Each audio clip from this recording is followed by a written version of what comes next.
Scrooge walks in to the room where he sees the next spirit standing before him, wearing a modern Christmas jumper, a red beanie hat, and a long thick winter coat with winter boots.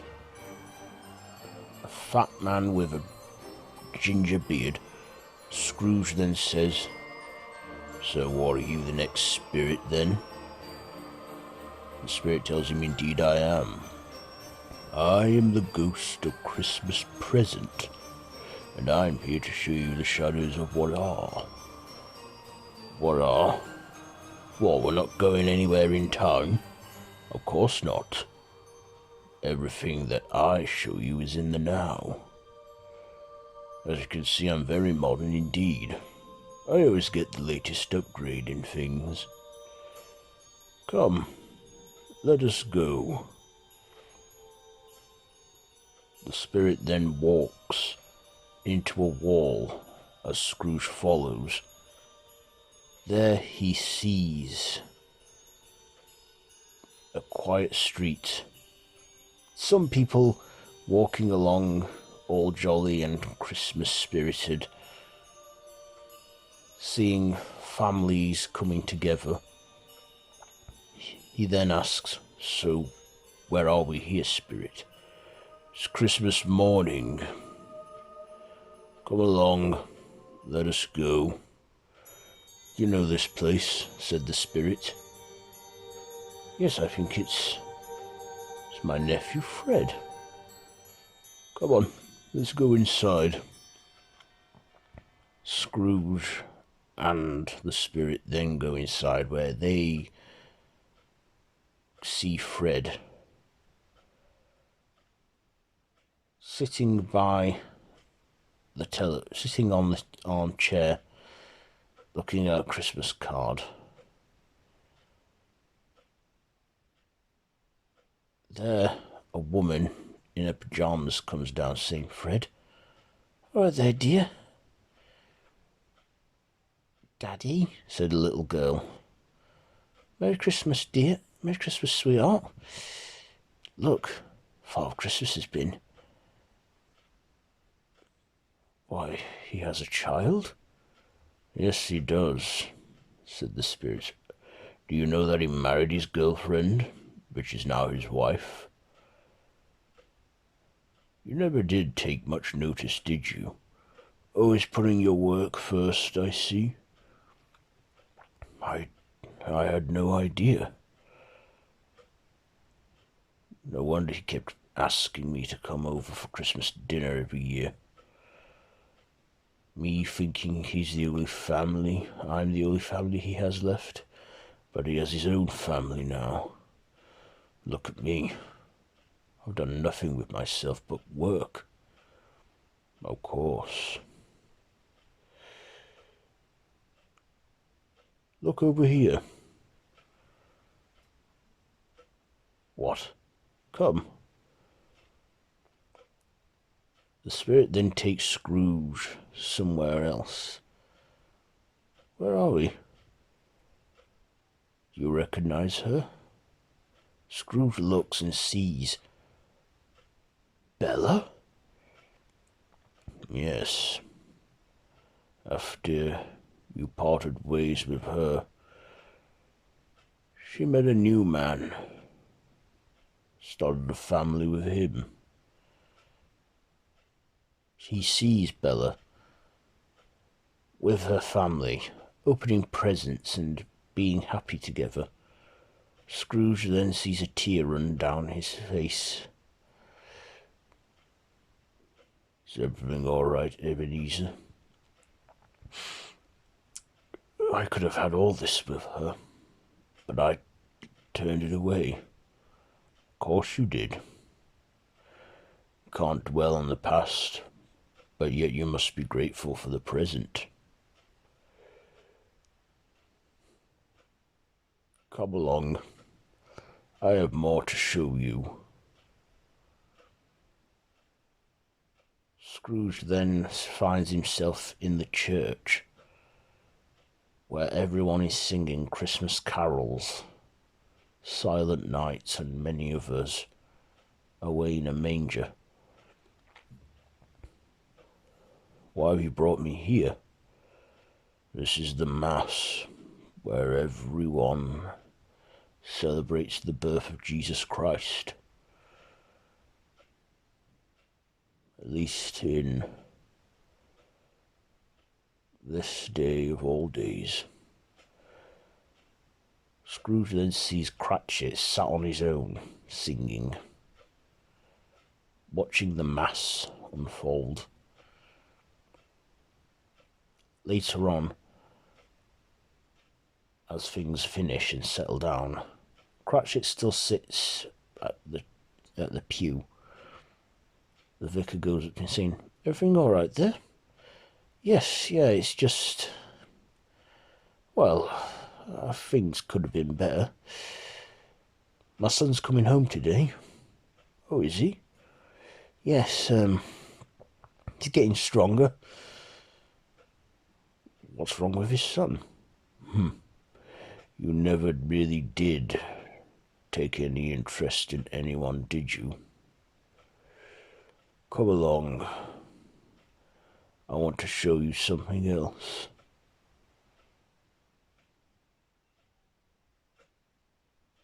"Mummy!" A little kid runs to his mum. Scrooge, seeing one of the families that he collected from. "See that?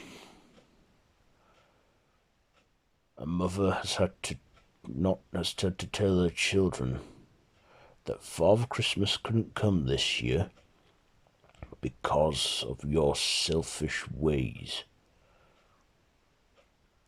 "So where's the presents? Why hasn't Father Christmas been?" said one of the children. "Look, Father Christmas, he's just a bit late today, he's very busy.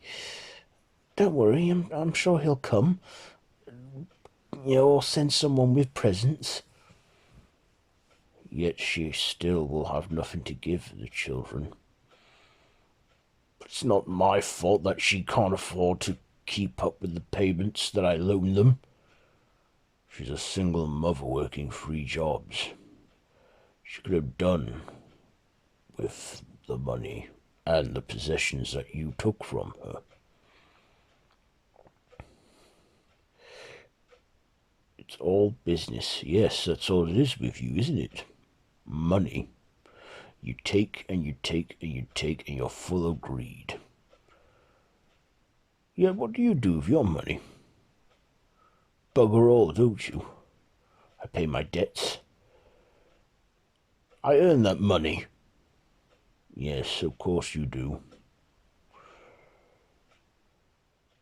Then Scrooge sees himself in another place. A homeless shelter where there's people having soup. What is this? Soup kitchen. Here are some people that, well, might have fallen victim to your collecting and debts. You know this man? Oh, yes. He couldn't afford to look after his mother. After she died, he struggled to find work. Took a loan out to get his family back on track. Yes, and look where they are now. Homeless. Yes, homeless, Ebenezer. Then Scrooge and the spirit move elsewhere. Where are we now? Scrooge sees himself in a house. Not a very big one. A small house. The door opens. It's Cratchit and his wife Emily, and their 2 children. Cratchit then says, yes, give some room for your brother. he wheels in Tiny Tim in a wheelchair. And I always wanted to come home for Christmas, and you have. And you're staying here. And, listen, right, you get to stay for the night as well. So I don't have to go home until tomorrow? Nope. The doctor said if you're well enough to. Oh, I am, Dad, I am. Yes, well, don't get too excited now. And also, Mummy's making your favourite Christmas meal. Turkey. Oh boy, turkey. Looks like we have Mr. Scrooge to thank for that, giving you the money to pay for it all. Yeah, of course. Oh, God bless us, everyone. Yes, Tim. Now, why don't you go and unwrap some of the presents that Father Christmas has left you with your brother and sister? Okay. Cratchit has a sick child? Yes. Leukemia. Of course, if you ask me, if it was like Victorian age, he might have something like polio. But he's going to be alright, isn't he? I mean, there's treatments and stuff that they could give him. I don't know. Hospitals could do with donations. But he's going to be alright, isn't he? Well, my time is in the present. Not the future, but if you ask me, I see one spare chair at the table. A father and a mother without a son. No, that can't be. I don't know. Like I said, my time is the present. Scrooge then sees Cratchit step outside. He follows and sees that Emily Cratchit is smoking a cigarette. What's going on? Aren't you gonna, get some of the presents out with the kids? Listen, Bob, there's something I need to tell you. You know that Mr. Scrooge called you for that job. Well, yeah, about 6 years ago. Well, I'm sure you've more than paid off your debt now. You know what I did. Yes, I did. We were desperate, and you would have done anything like I would have, but that's all in the past. You need to quit with that Scrooge. He's nothing but an animal. Greedy, selfish. Look, as long as I'm working for him, there's nothing else going on. But once another opportunity presents itself, I'll take it. It's just, I can't quit now. I mean, I've got the day off. Yeah, but he expects you to be working for hours on Boxing Day. Well, it's something I'm willing to do for just one day. Sometimes I feel like he's got a hold over us, like his presence is looming. Then Emily sees Scrooge, not fully or physically, but like a ghostly apparition of him, looking shocked before he fades away. What's going on? Nothing, Bob. Nothing. Yeah, come on, let's just go back inside and get through today. Did she see me? She might have. She might have seen you. Come along. My time's getting shorter now. So, what's happening here? You look old. Oh, it's my punishment. In life, I was a selfish man like you, only I wasn't selfish over money. I pretty much liked to live in the now. I drank a lot, ate a lot, didn't live a healthy lifestyle, and was quite neglectful to my wife and my son. In fact, I pretty much starved them because I always pigged out on food. Always wanted to live in the here and the now, as I said. That's the biggest gift I could have. But of course, I wasn't a good man in life. Does this place look familiar to you? Scrooge then looks around and says, Where are we? We're in a dark corner of London. Scrooge looks around and sees people selling themselves for sex, performing sexual activities on one another, taking drugs. A whole alleyway full of poverty. No, I don't know this place. Of course you don't. That woman over there, you should know her. You made her so broke that she resorted to prostitution and then got into drugs. That man over there, he couldn't afford to keep his house, and now he takes drugs, and all that matters to him is that. Oh, good God. This is vile. Of course it is. But you're the one who's brought them here. You're the one who's done this to them, Ebenezer Scrooge. I don't want to see any more. Get me away from this god-awful fucking place. Very well. My time with you is nearly done anyway. Where are we? Somewhere where no one can see us, in this abandoned alley, in this abandoned place, one abandoned house. Why you brought me in here? Because you don't want to be seen with anyone. Then two skinny children approach the spirit. He then says, What? Who are these two? They're children. Children that represent my own. The boy is ignorance and the girl is want. They represent you as well, Scrooge. The greed and everything you put into this.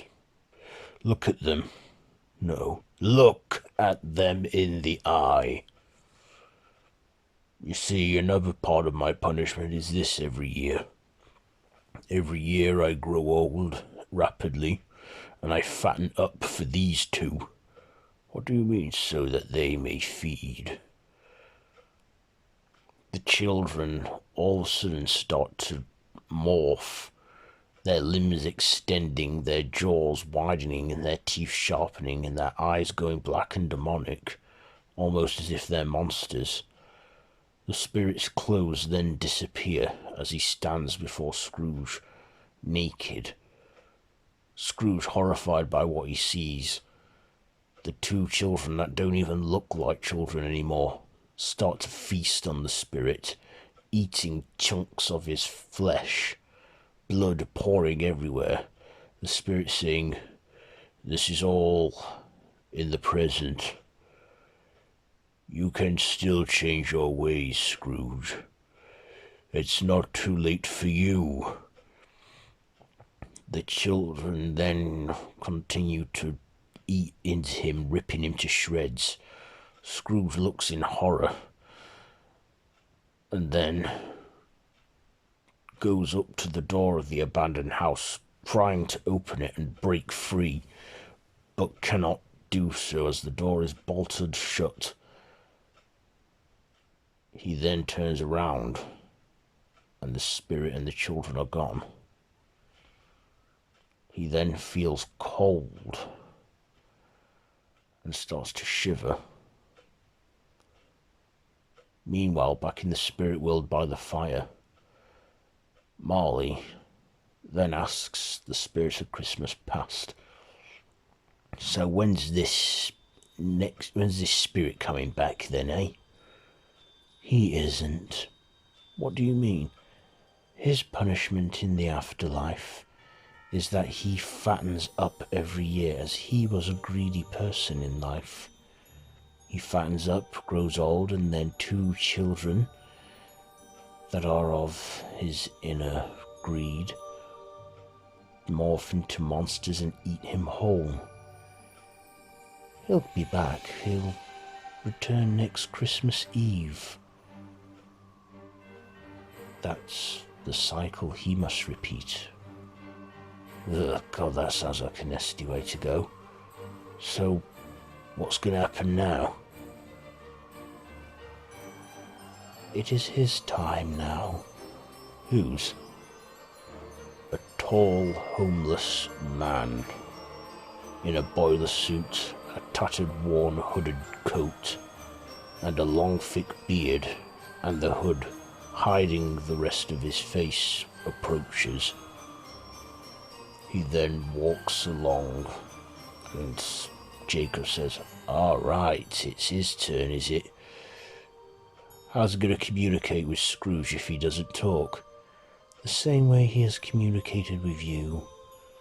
Right, I see. Meanwhile, Scrooge is constantly banging on the door, shouting for anyone to help. Then things get even colder. Scrooge begins to shiver as fog and mist fill everywhere. Scrooge then walks through the house to the back door to see if he can find anything. But then he gets the presence that he is not alone, and that there's someone there. And there, standing behind him, is the next spirit awaiting him.